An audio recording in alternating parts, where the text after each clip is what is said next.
What's up, people? This is Chris Albert. I got a couple of announcements for you. One, I have a beard, and it's growing, and it's starting to take over my identity a little bit. So I don't know. It's a constant battle between me and the beard. So if I go in there and find the will to shave it off, I might. Two, I am now part of Team I'm So Alpha, and I've been working with them for quite a while. Mike Rashid's got some great products there, a great fish oil, a great pre-workout that you all probably know about. He's coming out with some BCAAs, and I have a promo code for all my viewers. So if you want those products, you can get a 10% discount. It's capital CHRIS 10. I will put that down in the comments below for all of you to get your IX3 products. Three, I'm going to be doing a presentation in San Francisco. I'm traveling up there tomorrow. On Friday at 5 p.m., I will be at Max Muscle on Castro Street giving a presentation on insulin sensitivity and carbohydrate intake for fitness. That'll be in conjunction with a few other people from Max Muscle, so I hope to see you guys there. San Francisco is a great city. I'm going to probably go try and see Alcatraz, too, sometime in the weekend.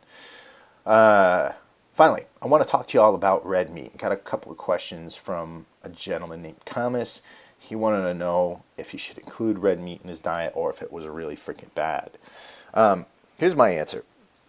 Red meat has some great things in it if you are a bodybuilder or if you're just interested in general health. It's got a great fat profile that is going to help you hormonally. It's going to help you to raise your testosterone levels. It's going to help you with some of those healthy and less healthy fats in there to up those testosterone levels. In addition to that, it's got phosphorus in it. It's got a good amount of potassium and a whole host of other micronutrients that can really help you out. Now, some of you are like, well, dude, beef makes you fat, right? Well, what we're finding more and more is that fat is less of a culprit in creating some of the obesity issues and heart disease and diabetes that we previously thought it did. More and more we're seeing that combination of sugar, white flour, and omega-6 oils coming from vegetable sources to be a greater source of chronic inflammation.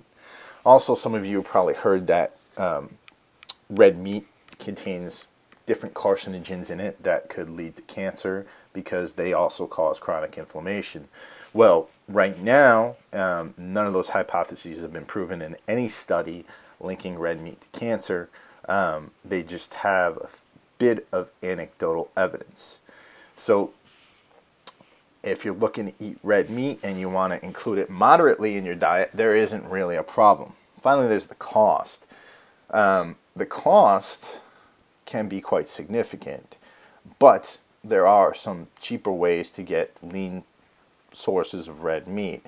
My preferred cut of meat when I am prepping for a bodybuilding show or trying to put on mass is what's it called? Cube steak. Cube steak's a very lean cut of meat that's been pounded out. You can get it for, around $3-4 a pound, $2-3 a pound sometimes, depending on the shop. And even if it's grass-fed organic meat, it's still on the cheaper side. So that's good. Now back to the fat content. I'm known for eating a lot of unique sources of meat like venison and elk, and antelope, and bison.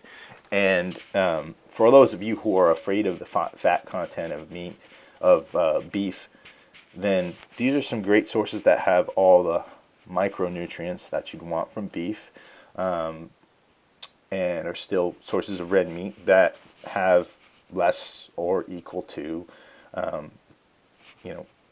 fat that's in chicken or fish. One other thing I want to touch on is that while a lot of people are really concerned about eating red meat because of all these issues, I see tons of bodybuilders eating lots of tilapia, which is a cheaper source of fish. And most of the tilapia, if not all, that you find is produced in farms. And I don't know if you've ever seen any of these documentaries about what tilapia eat in these farms, but they basically eat their own shit. So I'd much prefer that I have a cut of grass-fed organic beef than a piece of shit-eating fish on my plate.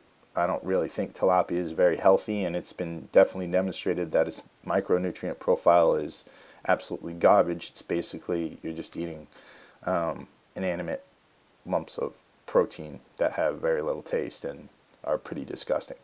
So that's my opinion. I mean, if you like tilapia, but know that its health origins are probably no better than that, you know, ribeye steak that you're craving. Am I missing anything else? No, that's about it. So hit me up if you got questions. I'll put that promo code for the IX3 products down below. And that's about that. Hope to see some of y'all in San Francisco this weekend.